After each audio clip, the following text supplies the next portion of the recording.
তাদের যে ইলেকশনের সূচি বা শিডিউল সেটা ডিক্লেয়ার করবেন। আমি আজকে মঞ্চে থেকে আমি নিজে আমার পার্টির চেয়ারম্যান হিসাবে আমি আমার 15টা বিধানসভা, আমার হোম বিধানসভা 70 রেজিনগর এবং 71 বেলডাঙ্গা দুটো থেকে আমি লড়াই করব এবং জিতবো ইনশাল্লাহ। পাশাপাশি পশ্চিম মেদিনীপুরে গ্রামীণ খড়গপুর, কারণ শহর খড়গপুরে একটা সিট আছে, সেটা আমরা নিশ্চয়ই পরবর্তীকালে জানাবো। গ্রামীণ খড়গপুরের প্রার্থী আমাদের পশ্চিম মেদিনীপুরের আমাদের পার্টির জেলা সভাপতি, উনি কন্টেস্ট করবেন, ইব্রাহিম হাজি। এবং 54 মালদা বৈষ্ণবনগর মুস্তেরা বিবি, উনি কন্টেস্ট করবেন 54 বৈষ্ণবনগর থেকে মালদা। নমস্কার করবেন। মনীষা পান্ডে 64 মুর্শিদাবাদ থেকে কন্টেস্ট করবে। 64 মুর্শিদাবাদ মনীষা পান্ডে। দেখছেন বিশিষ্ট ব্যবসায়ী ভগবানগোলা বিধানসভা 62 নম্বর বিধানসভা, ওনারও নাম হুমায়ুন কবির, উনি কন্টেস্ট করবে ভগবানগোলা বিধানসভা থেকে। আমি দুটো সিটে কন্টেস্ট করব আর 4 জনের নাম ঘোষণা করলাম। আরেকজন ডাক্তার হুমায়ুন কবির, তিনি বিশেষ কারণে ব্যাঙ্গালোরে আছেন। তিনার সাথে আমার কালকেও কথা হয়েছে, আজকেও তিনি বলেছেন যে আমি যেতে পারলে খুব ভালো লাগতো, কিন্তু আমি আপনার সঙ্গে আছি। উনি 2016 সালে রানীনগর বিধানসভায় কন্টেস্ট করেছিলেন তৃণমূলের হয়ে। তৃণমূলেরই কিছু মতদার তাকে হারিয়ে দিয়েছিল 2016 সালের নির্বাচনে। সেই ডাক্তার হুমায়ুন কবিরও রানীনগর বিধানসভা থেকে কন্টেস্ট করবে আগামী নির্বাচনে। তাহলে আপাতত আমি দুটো সিট, 4টে সিট আর ডাক্তার হুমায়ুন কবির, এই হলো আজকে আমার চমক বলেন বা ঘোষণা বলেন। নির্বাচন অনেক বাকি, ইলেকশন কমিশনের ছুটি আসলেই আমরা 294 মধ্যে কত সিটে লড়াই করব ভবিষ্যৎ সময় সে কথা বলে দেবে।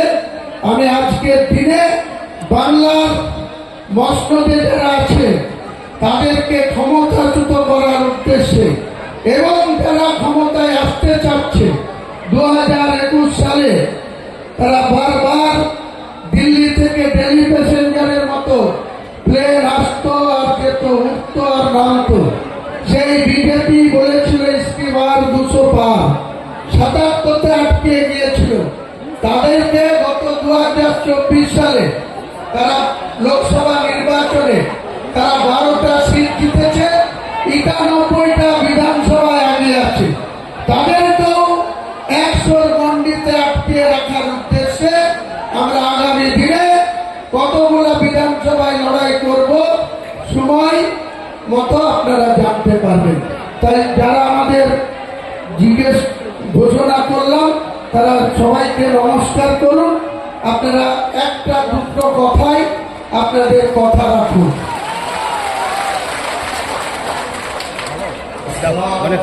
প্রিপারেশন নিয়ে আসিনি আমি মিটিংয়ে, আমি একটা রাজনীতি করব দীর্ঘদিন ধরে বসেছিলাম এবং রাজনীতি করার সুযোগ পেয়েছিলাম এবং ভাবলাম যে হ্যাঁ রাজনীতিটা আমি করব। ময়দানে লড়ে রাজনীতি করেছি, মাটির সঙ্গে মিশে রাজনীতি করেছি, মানুষের সঙ্গে মিশে রাজনীতি করেছি।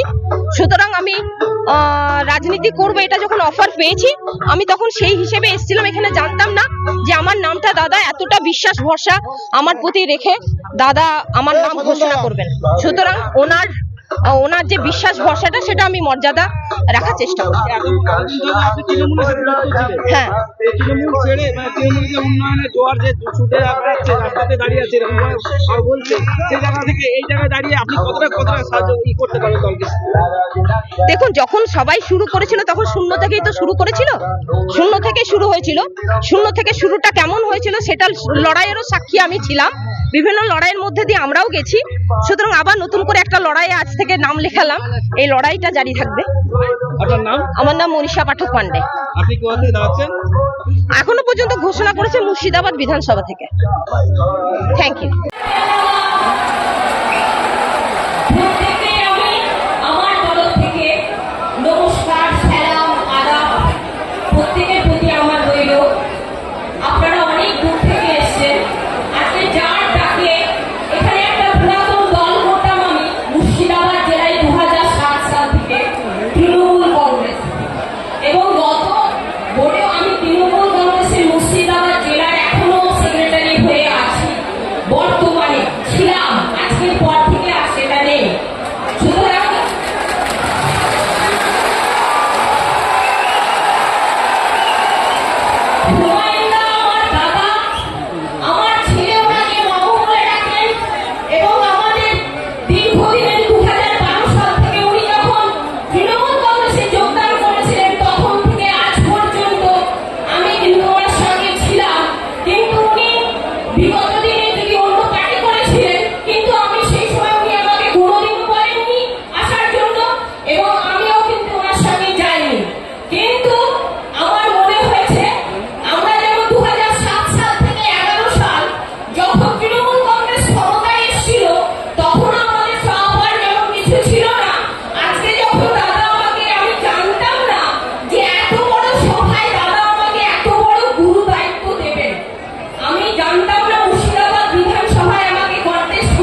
আপনার নাম কেমন লাগছে?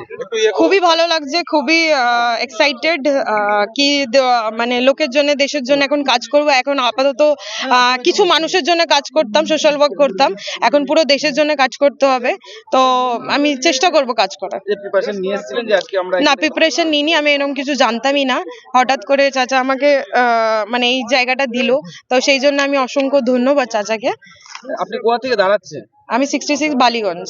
মানে কতটা সাপোর্ট পাবেন মানুষের, কতটা আশা করছেন? নতুন যেমনি দল হিসেবে- কাজ করব সেমনি সাপোর্ট পাবো। নতুন দল হিসেবে হ্যাঁ, নতুন দল হিসেবেই, নতুন দলকে আপনারা যদি না সহযোগিতা দেন তাহলে তো আমরা কেউ কিছুই করতে পারবো না। তা আপনার সহযোগিতা দেবেন, নিশ্চয়ই আমরা কাজ করে বেরোবো। কি নাম আপনার? নিশা চ্যাটার্জি, আপনি কোথা থেকে দাঁড়াচ্ছেন? 66 বালিগঞ্জ। Thank you. ধরণীতে সম্মানের দিন এসেছিলেন